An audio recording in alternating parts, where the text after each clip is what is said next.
On August 15th, 2019, an ordinary day in Russia turned into a breathtaking spectacle of survival. An Ural Airlines Airbus A321, crippled by a catastrophic bird strike that disabled both engines, was forced into a daring emergency landing in a sprawling cornfield outside Moscow. Amidst the rustling corn stalks, the plane miraculously skidded to a stop, saving the lives of all 233 passengers and crew. The world watched in awe as the pilots were hailed as heroes, and the dramatic rescue inspired a blockbuster film. But the story doesn't end with a happy ending. In 2022, a leaked report from the Interstate Aviation Committee emerged, casting a shadow over the miraculous landing. This report, now translated into English for the first time, suggests that the miraculous outcome may have been more luck than skill. Was the crew's performance truly heroic, or did the safe landing come despite their actions? And why does evidence hint at possible interference by Russian aviation regulators? Prepare to dive into a tale of unexpected twists and high drama as we peel back the layers of this gripping aviation saga. From heroic headlines to hidden controversies, this is the story you haven't heard. Stay tuned to uncover the truth behind the headlines and explore the real stakes of what happened that fateful day. In 2011, in response to the growth of budget airlines in Russia, Vladimir Putin proposed that Moscow acquire a fourth commercial airport in order to serve charter and low-cost airlines. The site he selected was Ramenskoe Airport, a flight test facility some 35 kilometers southeast of Moscow that already had a 4,600-meter 15,000-foot runway and only limited traffic, as Russian aircraft manufacturers, once based there, had been moving their operations to other parts of the country. Construction began swiftly, and in 2016, Russian authorities unveiled the newly renamed Zhukovsky International Airport, now equipped with a passenger terminal capable of handling 4 million passengers a year. The actual number of passengers that would end up using it was, however, much less. Due to conflicts with traffic arriving at Moscow's main domestic airport, Domodedovo, the number of aircraft movements at Zhukovsky was initially limited to just 20 per day, which corresponds to an annual passenger turnover well south of 1 million. Among the carriers that began using the newly opened Zhukovsky Airport was Ural Airlines, a long-established company that began life as an Aeroflot directorate and was spun off during the privatization and breakup of the former Soviet state airline. Ural Airlines has one of the better safety reputations in Russia, having avoided any fatal accidents or even particularly serious incidents since its privatization in 1993. Except, of course, for the one we're about to discuss. At 4:31 a.m. on August 15th, 2019, as pre-dawn light crept over the Moscow region, an Ural Airlines Airbus A321, registration VQBOZ, landed at Zhukovsky Airport and taxied to the apron. A few minutes later, a new crew arrived at the airport to accept the plane for its next flight, which would take them to Simferopol, the capital of occupied Crimea, which Russia had forcefully annexed from neighboring Ukraine. In command was 41-year-old Captain Damir Yusupov, who had about 4,275 hours, a little low for a captain of his age, but almost all of them were on the Airbus A320 family, so he was quite knowledgeable about the type. His first officer, 23-year-old Georgy Mirzin, was still rather green, having been flying for Ural Airlines for just under a year, accumulating about 780 hours in the process. They were joined that morning by 5 flight attendants who were collectively responsible for 226 passengers, nearly enough to fill the A321, a stretched, high-capacity version of Airbus's popular A320. After running through the pre-flight checks, starting the engines, and calculating their takeoff speeds, the pilots briefed what they would do in the event of an engine failure on takeoff. "In case of go, continue takeoff," Captain Yusupov said. "No ECAM actions before 800, except gear up, when engine secured, push to level off." Because of the critical nature of an engine failure on takeoff, pilots are required to brief this procedure before every flight. The plan was simple: raise the landing gear, climb to 400 feet above ground level or 800 feet above sea level off, secure the failed engine, and only then begin working through the procedures listed on the ECAM, or Electronic Centralized Aircraft Monitor, which aggregates warning, caution, and advisory messages and informs the crew how to respond to them. Minutes later, at 6:09 a.m., Flight 178 was cleared to follow an escort vehicle to runway 12 for takeoff. At 6:11, nearing the runway, Captain Yusupov said, "Tell him we're there, so we don't end up sitting there on the threshold." And First Officer Merzin contacted the tower and received permission to enter the runway.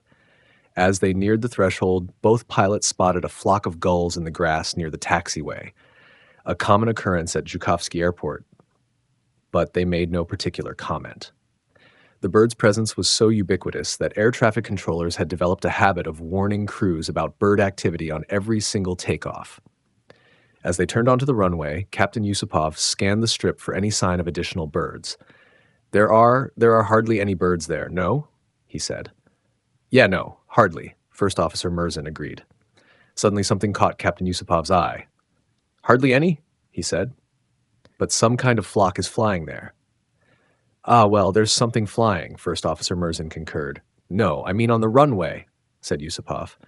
"No, there are hardly any on the runway," said Merzin. Presumably the birds they had spotted were off to one side. Captain Yusupov decided that was good enough. "That's it, let's go. We're ready for takeoff," he said. Keying his mic, First Officer Merzin said to air traffic control, "Sverdlovsk 178, ready for takeoff," using the Ural Airlines call sign. 178, runway 12, cleared for takeoff, isolated bird activity, the controller reported, adding the habitual warning. "Runway 12, taking off, Sverdlovsk 178, Merzin replied. Takeoff clearance in hand, the pilots set the thrust levers to the calculated position, which in this case was the flex setting, an intermediate position that allows for a takeoff with less than maximum thrust. With an extremely long 15,000-foot runway ahead of them, there was no need to induce extra wear and tear on the engines by using full power. Normally, takeoff go-around, or TOGA power, is equivalent to 96% of the fan redline speed, or N1. In this case, however, the flex setting allowed them to take off with about 91% N1 instead. Mere moments after starting the takeoff roll, however, Captain Yusupov again spotted birds flying near the runway. "Come on, fly past bird Blyad," he said, letting slip a familiar Russian expletive. At this point, their speed was less than 60 knots, far below the calculated decision speed of 166 knots. But Yusupov seemed content to continue the takeoff in the expectation that the birds would stay out of the way. Seconds later, as they continued accelerating, First Officer Merzin called out 100 knots, and Captain Yusupov replied, "Checked." The sense of normalcy didn't last long, however, as Merzin suddenly exclaimed, "Yobanivi rat bliad," a beautiful all-purpose expletive that may be translated as "fucking hell, fuck." Perhaps he had spotted birds again, but if so, he said nothing about them. Now traveling at 140 knots, it was still technically possible to abort the takeoff, but there is a very specific set of indications that are supposed to prompt such a high-speed abort, and birds in the path of the plane was not normally one of them. In the cabin, passengers filming the takeoff captured gulls taking flight from the grass beside the runway, but within seconds, it was too late to change course. V1, rotate, Merzin called out. They were now traveling too fast to abort the takeoff for any reason. Captain Yusupov pulled back on his controls to climb, but without any apparent sign of urgency. The plane lifted off seconds later, and almost at that very moment, disaster struck. As the pilots watched in surprise and alarm, a large flock of gulls, perhaps 25 to 30 individuals by Yusupov's estimation, abruptly took flight from the grass on the left side of the plane, then suddenly cut across their path. There was no way to avoid them. Numerous gulls slammed into every forward-facing surface, careening off the fuselage, wings, and engine nacelles in a flurry of exploding feathers. At least 3 birds vanished into the left engine, instantly transforming into a fine red mist, while at least 1 more bird was swept into the right engine as well. Now, at a height of between 2 and 4 feet above the ground, Flight 178 was truly in an emergency. Ingesting 3 gulls severely damaged the left engine fan blades, leading to a substantial loss of thrust on that side. Simultaneously, a bird struck a sensor on one of the blocking doors that constitute the engine's thrust reverser system, which is used to slow the plane on landing, triggering an erroneous Engine 1 unlocked caution message that appeared immediately on the ECAM display. In the cockpit, First Officer Mirzin called out "climb," clipping the normal positive climb call-out, but Captain Yusupov never replied with "gear up" as he normally would. Instead, he was bombarded by a series of dire indications. The left engine was rapidly losing power, causing the plane to yaw to the left, while the left thrust reverser appeared to have unlocked. And to make matters worse, he was still flying the plane manually, as there had been no time to engage the autopilot. He instinctively held their pitch to 12.5 degrees nose up, which was the takeoff pitch angle prescribed in the event of an engine failure, and began pushing on the rudder pedals to counteract the asymmetric thrust and prevent the plane from yawing. He then attempted to engage the autopilot, which was standard procedure for an engine failure on takeoff, but in the chaos, he made an unfortunate error. He didn't use the rudder trim system to zero out the forces on the rudder before switching on the autopilot. Rudder trim allows the pilot to bias the rudder in a particular direction in order to counter the plane's desire to yaw, which also allows the pilot to stop applying force to the rudder pedals. This is a required action before engaging the autopilot, because the autopilot will disengage if the pilot moves the rudder pedals to a position that differs from the autopilot's commanded position by more than 10 degrees. When he first selected autopilot on, the forces that Yusupov was applying to the rudder pedals were under this limit, so the autopilot appeared to engage normally.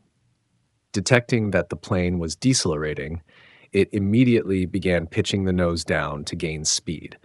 This was because a pitch angle of 12.5 degrees, while useful for becoming airborne, was too high to maintain indefinitely with a failed engine. The Airbus's advanced computer systems were capable of detecting this fact and commanding a decrease in pitch, either via the flight director, which overlays desired pitch and roll inputs onto the pilot's primary flight displays, or via the autopilot. At the moment of liftoff, Flight 178 was traveling at a speed of 181 knots. Airspeed peaked at 183 knots a few seconds later, before beginning to decrease. The primary cause of this decrease was the fact that the badly damaged left engine had rolled back to a thrust level only barely above idle, which is to say it was generating very little forward thrust at all.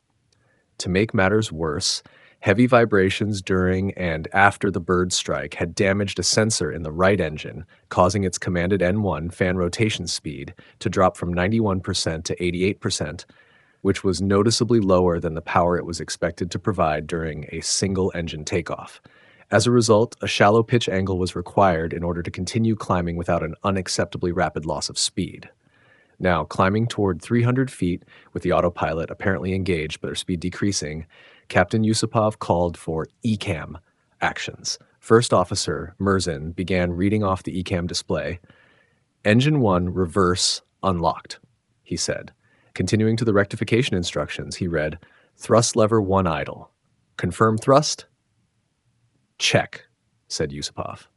But before anyone could actually move the left thrust lever to idle, the autopilot abruptly disconnected, 6 seconds after Yusupov had engaged it, as the captain's rudder pedal forces exceeded the disconnect threshold. A red autopilot disconnect warning message appeared at the top of the ECAM display, accompanied by a loud, continuous cavalry charge alarm. Captain Yusupov immediately retook manual control, but the situation was already escalating. In fact, at that moment, the altitude peaked at 313 feet above ground level, at which point the plane began to descend. The Enhanced Ground Proximity Warning System, or EGPWS, immediately activated, calling out, "Don't sink!" But why was this happening? All twin-engine airplanes are required to be able to climb to a safe altitude at a safe speed using thrust from only one engine should the other engine fail on takeoff. But while the Airbus A321 was fully capable of doing this, the requirement came with a set of important conditions, including, most notably for the scenario in question, an assumption that the thrust output by the remaining engine would not change from the takeoff setting. All else being equal, an A321 in such a condition was certified to achieve a climb gradient of at least 2.4%, with the landing gear retracted and a positive climb gradient with the landing gear extended, should the crew be unable to stow it. On Flight 178, however, the right engine's N1 had fallen below the takeoff setting due to the aforementioned sensor failure and due to fan blade damage from the bird impact, and it was not providing enough power to overcome the considerable drag induced by the extended landing gear. As a result, the only way to gain altitude was by sacrificing airspeed, so as the plane climbed away from the runway, its speed decreased.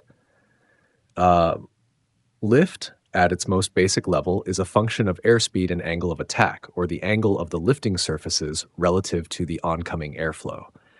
In this case, the relationship between the two was unsustainable, because as the airspeed decreased, angle of attack had to increase in order to maintain enough lift to continue the climb. In turn, this increased angle of attack presented more of the fuselage to the oncoming air, resulting in more drag and a further loss of airspeed. By the time Flight 178 reached 313 feet, its speed had decreased to 164 knots, and a further increase in angle of attack would have been required to continue climbing, so the aircraft began to descend. The plane was now in a position where it lacked sufficient energy to maintain altitude. There were two obvious ways to rectify this, either decrease drag or increase thrust. In practice, that would mean either retracting the landing gear or applying takeoff, go-around, TOGA power on their working engine. But instead of doing either of these things, Captain Yusupov simply pulled back on his side stick to increase the angle of attack even more, which caused the plane to level off, but it didn't climb, and their airspeed began ticking steadily downward again. At that moment, Yusupov attempted to make an emergency call, transmitting pan-pan, pan-pan, pan-pan, Sverdlovsk, but he never finished his sentence. At the same time, he started unconsciously releasing the rudder pedal, causing the plane to yaw toward the failed left engine. This presented the right side of the fuselage to the oncoming air, resulting in even more drag and a further decrease in speed. An orange message also appeared on the ECAM display, warning that the damaged left engine was overheating. At this point, with the plane now descending through 290 feet, Captain Yusupov decided to take action, and he advanced both thrust levers to the TOGA position, commanding maximum thrust. The left engine didn't respond, but the right engine did begin accelerating toward TOGA power, only for the pilots to discover the hard way that it too had been damaged.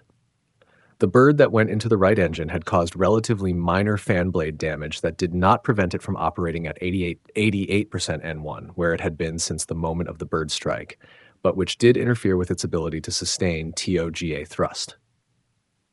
As the engine accelerated toward TOGA, or 96% N1, the damage to the fan blades disrupted airflow into the compressor section, causing air from the high-pressure compressor to burst forward into the low-pressure compressor. This momentary reversal of airflow is known as a surge or compressor stall.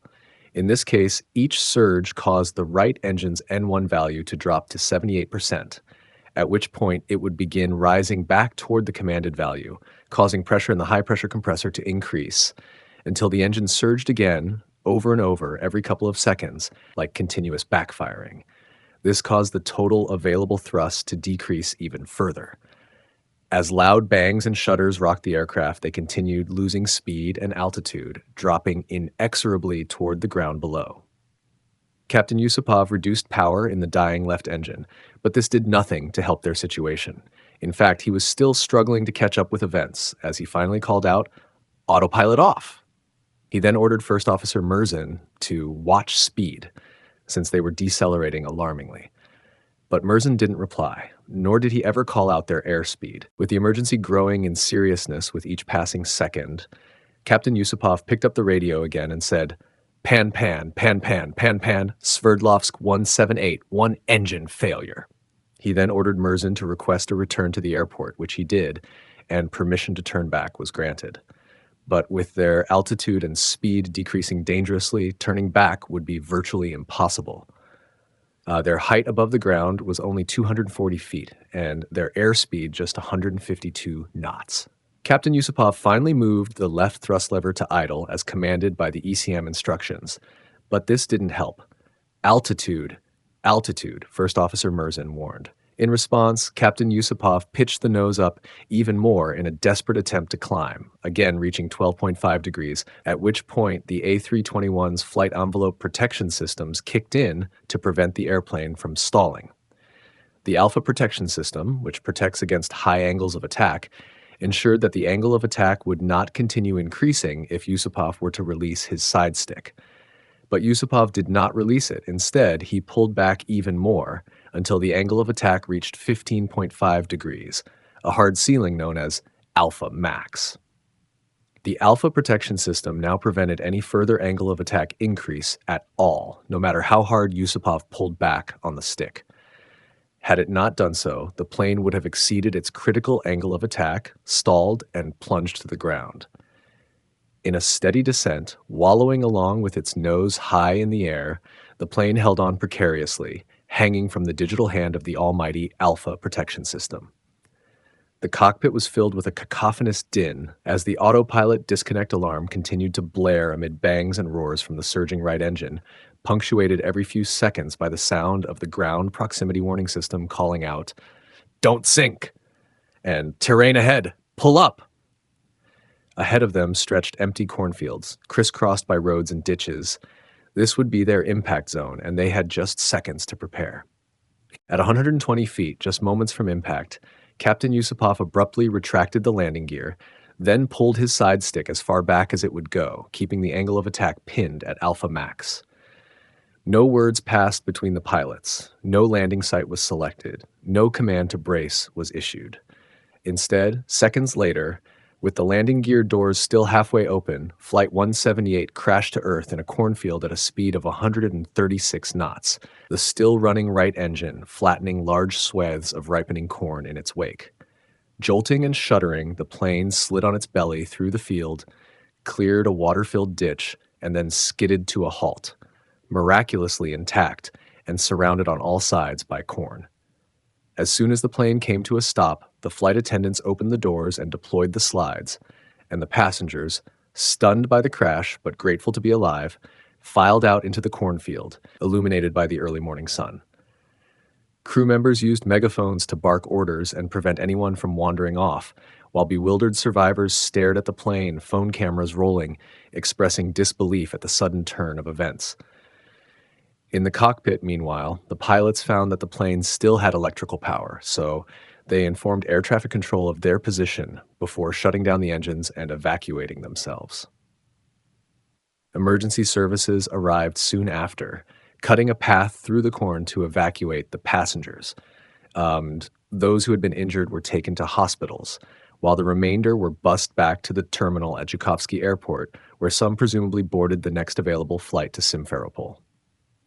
In all, 32 of the 233 people on board were treated at Moscow area hospitals, including 23 passengers who were injured in the impact and 4 who hurt themselves during the evacuation.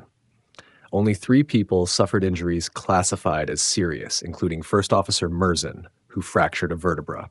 The story quickly gained international attention, drawing comparisons to the 2009 Miracle on the Hudson, when pilots Chesley Sullenberger and Jeffrey Skeel successfully ditched an Airbus A320 on New York's Hudson River after a bird strike. The Ural Airlines flight was dubbed Chudo na Kukurudzone, or the Miracle on the Cornfield, a nod to the miraculous survival and the plane's condition post-crash. Captain Yusupov and First Officer Merzin were celebrated as heroes for their actions, which prevented further casualties and preserved the integrity of the aircraft. Russian President Vladimir Putin acknowledged their bravery and skill by awarding both pilots the honorary title Hero of the Russian Federation, the country's highest civilian honor. The cabin crew also received the Order of Courage. The awards were presented during a ceremony at the Kremlin in November 2019, highlighting the pilots' exemplary handling of the emergency and the successful outcome despite the severe challenges. Fortunately for all of us, under Russian law, Putin was not responsible for the investigation into the Miracle on the Cornson. That responsibility fell and still falls to the Interstate Aviation Committee, known by its Russian acronym MAP-KAG, a supranational organization that certificates airports and aircraft and conducts accident investigations in 10 former Soviet republics, including Russia. In 2016, following a dramatic public fight between Russian authorities and MAC chairwoman Tatiana Anodina, Russia stripped the agency of its certificating authority, but allowed it to continue investigating accidents because no Russian entity possessed the required expertise. In any case, the important takeaway is that there is no love lost between the independent MAC and the Russian government, especially Rosaviatsia, the Russian equivalent of the Federal Aviation Administration, whose representatives frequently file baseless dissenting opinions in order to disrupt MAC accident investigations. Today, 4 years after the accident, the MAC still has not officially released its final report on the crash of Ural Airlines Flight 178, even though its website has long indicated that the investigation is over. Instead, the complete final report, including the Rosaviatsia representative's dissenting opinion and the MAC's strongly worded response, began appearing in Russian aviation channels on the Telegram messaging app in the summer of 2022. Some Russian opposition and independent media have since reported on the findings, but both the MAC and Rosaviatsia have maintained their silence. Suspecting that the leak of the final report was intended to send a message, I decided to acquire a copy, verified its authenticity, and translated it into English. Although I'm fluent in Russian, the report was long, the language was dense, and my time was limited, so I didn't finish until July 2023. But now that it's done, I can finally share the complex truth about Flight 178 as the MAC saw it. In organizing its investigation, the MAC focused on three overarching areas: the presence of the birds, the performance of the airplane, and, Hero of the Russian Federation awards notwithstanding, the actions of the flight crew. All three areas yielded interesting conclusions, some of which were completely unexpected. The fact that a collision with birds caused the accident was known from the first hours of the investigation. Fragments of birds were found on the runway, inside both engines, lodged in the landing gear, and wedged in between skin panels on the wings. In total, the MAC estimated that the plane struck at least 15 birds, which ornithologists identified as either European herring gulls, Caspian gulls, or a mixture of the two. The fact that large flocking birds like gulls can pose a significant danger to aircraft is well known and has been for decades. For that reason, keeping birds away from airports is a full-time job, but the staff at Tchaikovsky Airport told Russian media outlets that they were overwhelmed. No matter what they did, the birds simply would not go away. Many commentators pointed toward illegal waste dumps near the airport as a possible reason, since gulls are attracted to household leavings. Furthermore, gulls like to stop to rest in large open spaces without dense vegetation, such as airports. This became an especially big problem at Zhukovsky during the months of August and September, when gulls in the Moscow area begin abandoning their nesting sites and wander aimlessly in search of food. Although local authorities denied that waste dumps near the airport were attracting birds, this was quickly contradicted by reporters with Russian news site Vesti.ru, who visited one of the offending dumps and witnessed a flock of gulls departing from the roof of the administration building as they arrived. Employees showed them a button that they said would activate a bird repellent system, but no one could say how it worked. The fact that gulls were loitering at the dump sites, one of which was practically within sight of the airport, was also confirmed by the MAC, which even pointed out birds visible in aerial imagery of the Mikhailovskaya Sloboda neighborhood dump and a nearby lake. Officials at the M. Gromov Flight Institute, which operates the airport, had previously tried to get these dump sites shut down because such activities are not supposed to be allowed within 15 kilometers of a major airport. In 2012, a lawsuit was filed against a company operating one of the dump sites in an attempt to force it to cease operations, but a local judge ruled in favor of the dump. Attempts by the Flight Institute to contact authorities in the cities of Zhukovsky and Ramensko concerning the dump sites were made as recently as May 2019, but city officials did not reply. Unable to liquidate the sites that were attracting birds to the area, Zhukovsky airport personnel faced a hopeless task, especially because the bird control program lacked both funding and expertise. The MAC found that bird observation logs were not being properly maintained, And although bird repellent systems were installed along the runway, including propane cannons and bioacoustic devices, their effectiveness was limited. According to official guidelines, such systems should be activated only to scare away specific flocks of birds. But Zhukovsky Airport had automated their network so that the cannons would go off on a regular schedule throughout the day and night, regardless of whether birds were present. This had caused the local bird population to grow accustomed to the noises, and before long, the repellent systems were useless. The presence of birds had in fact become such a permanent fixture that air traffic controllers warned every flight crew about bird activity. But this provided little comfort, and at least 2 other flights also hit birds at Zhukovsky Airport in August of 2019 alone. Airport patrols were supposed to disperse birds prior to the first flight of the day, but an airport manager who inspected the runway some 23 minutes before the ill-fated takeoff didn't spot any, possibly because they were hidden under tall grass, or because the patrol was only conducted on paper, which the MAK appears to have suspected but could not prove. Pre-flight briefings at Ural Airlines were also technically supposed to include discussions of bird activity, but this was such a given at Zhukovsky that the pilots of Flight 178 apparently skipped it. In interviews, they described seeing birds while taxiing, including a large flock that took off from the runway, but the pilots appeared to consider the situation normal and took no special precautions. Furthermore, although both pilots claimed in interviews that they stopped at the head of the runway to wait for the birds to disperse, the cockpit voice recording contradicted this. In fact, even though the pilots' conversations indicated that they saw birds while lining up with the runway, they spent less than 10 seconds waiting in position before taking off. Then, once underway, the pilots saw birds again, prompting some profane statements, but the possibility that it might not be safe to continue the takeoff roll seemingly never occurred to them. Aborting a takeoff because there were birds nearby wasn't something they were trained or expected to do. And besides, if every crew who saw birds rejected their takeoff, hardly any planes would ever depart from Zhukovsky.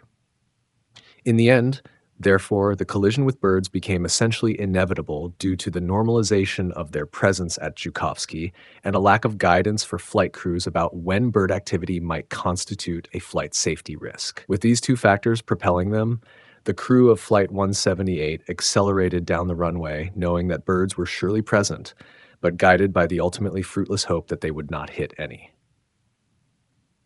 In the story of the miracle on the Hudson, the plane hits the birds go into the engines, and the engines fail.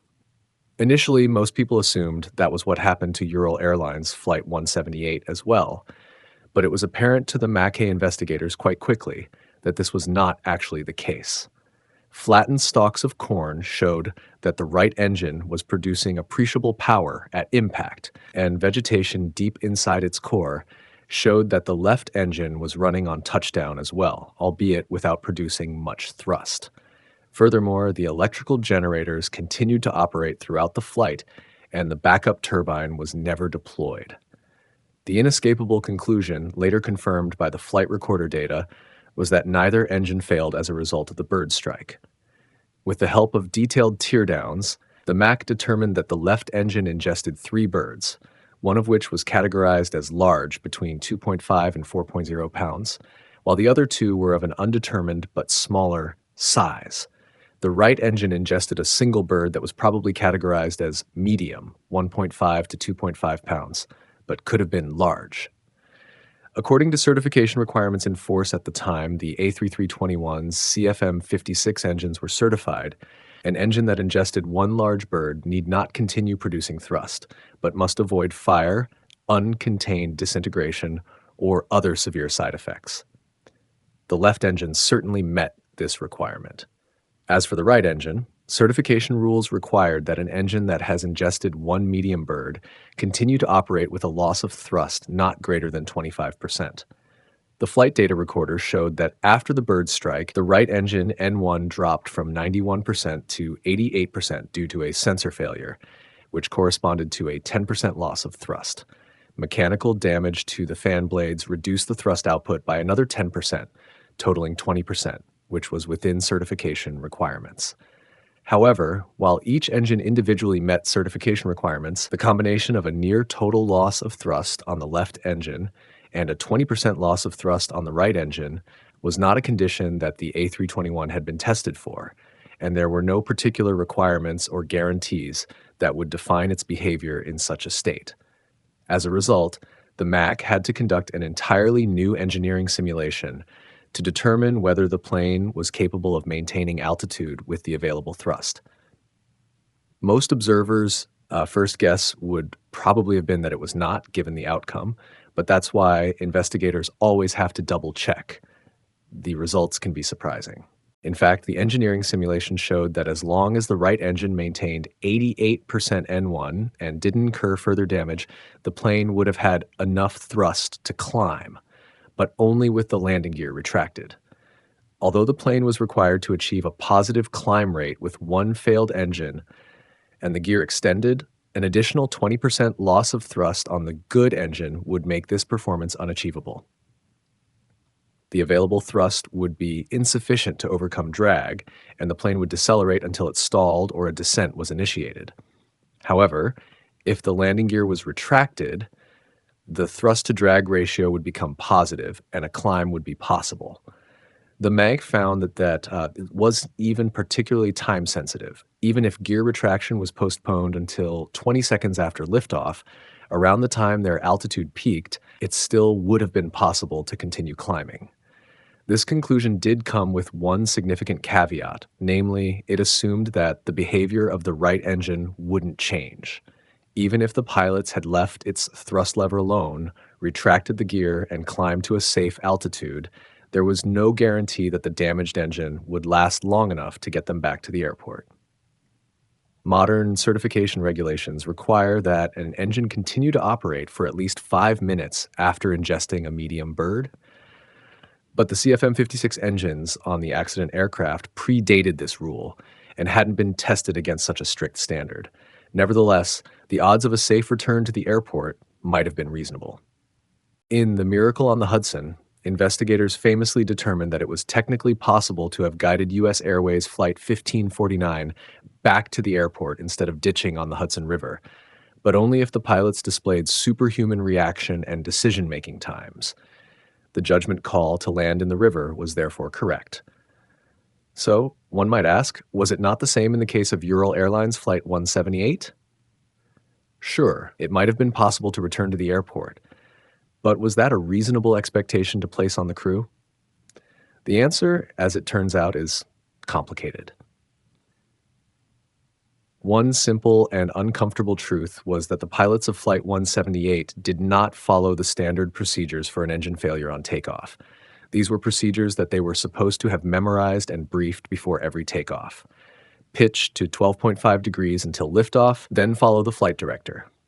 Establish a positive climb rate, retract the landing gear, counter the yaw, then trim out the rudder pedal forces, engage the autopilot, level off at 400 feet, then follow the ECAM actions. But as the MAGK noted in its report, the pilots failed to accomplish many of these steps and performed the rest out of order. And it was this failure to follow procedures that led to the plane's descent into the ground. Immediately after liftoff, the first officer, probably surprised by the bird strike, called out climb instead of positive climb, which apparently failed to trigger the captain's normally instinctive reply of gear up. As a result, both pilots simply forgot to raise the landing gear until Captain Yusupov finally did so about 5 seconds before impact. This omission alone precluded any possibility of a safe return to the airport. From there, however, the mistakes only escalated. Captain Yusupov instinctively aimed for a pitch angle of 12.5 degrees, but by then the plane was already in the air, and he should have been following the flight director guidance on his primary display, which would have told him to maintain a lower pitch angle. The excessive pitch angle resulted in further loss of speed. Then Yusupov attempted to engage the autopilot without trimming out the rudder forces, which the manual specifically warns against, causing the autopilot to disengage after 6 seconds. During those 6 seconds, at a height of less than 300 feet, he also called for the ECAM actions, which aren't supposed to be accomplished until the plane is stabilized at 400 feet. In his interviews, Yusupov explained that he was alarmed by the ECAM caution message indicating an unlocked left thrust reverser, which diverted his attention during the climb and prompted him to initiate the ECAM actions earlier than normal. Unfortunately, this warning was spurious, caused by the impact of a bird against a sensor, and it merely distracted the crew from much more serious problems, like their decaying airspeed, excessive pitch angle, and extended landing gear. Although the ECAM actions were started, they were never finished, as the autopilot disconnected and the plane began to descend. In hindsight, we know that the ECAM actions wouldn't have helped anyway. After that, Captain Yusupov became singularly focused on preventing the plane from descending into the ground, as he made numerous nose-up side stick inputs and advanced both thrust levers to TOGA power. This actually worsened the situation, triggering a series of surges in the right engine that caused further damage and loss of thrust. Pilots are trained to react to a surge by decreasing power until the surge clears, then maintain a power setting that avoids further surges, but neither pilot did so. Instead, they let the right engine keep surging until the plane hit the ground, nor did anyone cancel the continuous autopilot disconnect warning, which is as simple as pushing a button. Evidently, the pilots were losing the plot. In the final moments of the flight, the plane was being held in the air by the Alpha protection system. Their speed was dangerously low, and ground impact was imminent. For some reason, under these conditions, Yusupov's final act was to retract the landing gear. In their interviews, the pilots told investigators that they discussed raising the landing gear before touchdown, but the cockpit voice recorder showed that this was not the case. In fact, not only was there no discussion of the landing gear, in reality, neither pilot uttered a word about the impending forced landing at all. As a result, the MAC was actually unable to determine whether the pilots even intended to land in the cornfield. On the one hand, Captain Yusupov claimed he raised the landing gear because he was afraid it would dig into the wet soil and cause the aircraft to break up. On the other hand, this runs directly counter to the forced landing procedures, which call for the gear to be extended, and the last transmission the pilots made to air traffic control indicated their desire to return to the airport. The lack of discussion of a forced landing, the absence of a call to brace, and the fact that Yusupov pulled all the way back on his side, stick moments before touchdown, could also be interpreted as evidence that he was still trying to avoid ground impact. In this scenario, he might have retracted the landing gear because he noticed it was extended and realized it was causing excessive drag, not because he was worried about its behavior on touchdown. However, it was also possible that Yusupov was telling the truth about why he retracted the gear, and that the lack of discussion of a forced landing without even so much as a "we're going to be in the Hudson" was due to limited time or mental paralysis. In summing up its analysis of the flight crew's performance, the MAC wrote, "From the very beginning of the event, the actions of the crew, especially the captain, were characterized by disorganization, inconsistency, and chaos." It was difficult to deny that this was true. Overall, the pilots followed procedures faithfully until the moment of the bird strike, but once the emergency started, they did more wrong than right. In fact, the safe outcome appears to be at least as attributable to Airbus software engineers as it is to the pilots. So what went wrong? Why weren't they capable of rising to the moment? Interestingly, the MAK found nothing wrong with Ural Airlines training for engine failures after V1 or with the pilots' training histories. In fact, both were above-average airmen who passed training with flying colors. Instead, the MAC ultimately attributed the breakdown in performance to their individual personalities, which an independent psychologist determined to contain traits such as increased excitability and disorganization under pressure. However, the use of personality test results to explain flight crew actions during an accident is not something I've seen outside the former USSR, and the history of psychiatric determinism in that part of the world gives me considerable pause. Instead, I would like to highlight a number of other factors identified by the MAC that have more universal acceptance in the global practice of aviation accident investigations. One of these was fatigue. Although the pilots had adequate rest time before the flight, the hour was early, and records showed that both crew members had accrued a substantial quantity of unused vacation days. First Officer Merzin, in particular, hadn't had a single break from flying since he joined Ural Airlines nearly a year before the accident, which could lead to a chronic buildup of fatigue. This kind of withholding of guaranteed vacation days is a common problem at airlines in Russia, and the MAC has criticized it in the past. Another possible contributor was the introduction of confounding factors that differentiated the accident scenario from the engine failure on takeoff exercises that the pilots had performed in the past. One of these was obviously the partial loss of thrust on the good engine, but the spurious thrust reverser warning might have been more significant. The appearance of this warning might have derailed Captain Yusupov's train of thought, after which he was never able to get back on track due to the speed at which events unfolded. And finally, there's the simple fact that simulator scenarios and real emergencies are not the same. In a real emergency, there are all kinds of noises and vibrations that the simulator can't replicate, not to mention the stress imposed by the imminent threat of grievous bodily harm. Being able to handle an emergency in the simulator improves one's odds of handling it in real life, but it doesn't provide a guarantee. Indeed, when asked why he dropped the ball on Flight 178, First Officer Merzin simply replied, "Because real life is nothing like the simulator." The MAC's findings regarding flight crew performance serve as a reminder that handling an emergency is not easy, even for a trained pilot. The pilots made mistakes, but the extent to which those mistakes were important is up for debate. After all, the system still worked. The plane stayed in the air, descended safely, and struck the ground at a survivable speed, as a result of which everyone walked away. Perhaps the pilots could have returned to the airport, but they didn't, and everything was still more or less fine.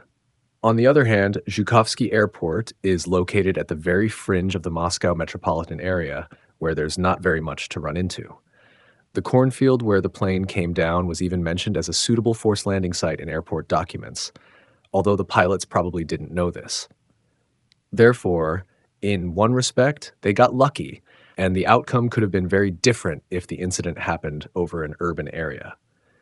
In that alternate universe, the pilots might have had very little time to realize they needed to make a forced landing and maneuver to a suitable location without striking buildings. A safe outcome would have been far from guaranteed. And in that world, the question of why the pilots failed to adhere to proper procedures would acquire considerably more importance. At the same time, even though standard procedures would have helped, the scenario faced by the crew of Flight 178 was hardly a normal emergency. It required the crew to stick to their training and exercise good judgment amid a milieu of unexpected and sometimes misleading indications. Not everyone is capable of that. The famous Captain Sully and his first officer certainly made the cut, because their dual engine failure really did occur over a major city, and their adherence to procedures and rapid choice of landing site proved critical to the outcome. But despite the lack of obstacles, the situation on Ural 178 was in some ways more challenging, because the loss of thrust occurred immediately after liftoff instead of at 3,200 feet, and the entire flight lasted only 90 seconds. Whereas U.S. Airways Flight 1549 lasted 4 minutes from bird strike to splashdown. All things considered, the Ural Airlines crew had much less time to react, and even though they did have the option of avoiding a forced landing altogether, they had few chances to realize it before they found themselves on the ground. Most pilots would probably hope to react better, but more to the point, they would hope never to find themselves in such a dire situation in the first place. In the end, due to the difficulty of projecting the airplane's hypothetical performance into the future, the MAC declined to reach a conclusion about whether the pilot's actions contributed to the accident. They also identified various latent deficiencies in the way airports are operated and overseen in Russia, which may or may not have contributed to the failure to keep the runway free of birds, including outdated legislation, limited federal guidance, and unresponsive officials. But perhaps the most interesting point made by the MACAIC was one that probably had nothing to do with the accident, namely the fact that, in their view, Zhukovsky International Airport didn't have a valid certificate of operations. The basic problem was that the MAKK had itself issued a certificate to the airport in November 2015, only for the MAKK to be stripped of its right to certificate airports about 1 month later. This power was transferred to Rosaviatsia, again, the Russian equivalent of the FAA, which never issued a new certificate of its own. Since the MAKK was no longer able to fulfill its obligations as guarantor of the certificate, in their view it became invalid under the Air Codex of the Russian Federation, Article 8, Part 1, Paragraph 1, which required that airports open to civilian flights possess a certificate issued by an organ empowered to do so by the government of the Russian Federation in accordance with the federal regulations. Indeed, the MAKK was very explicitly no longer empowered to do so. And moreover, the relevant section of the federal aviation regulations, which previously governed certification of airports, was apparently canceled by the Ministry of Transport in January 2016 without replacement.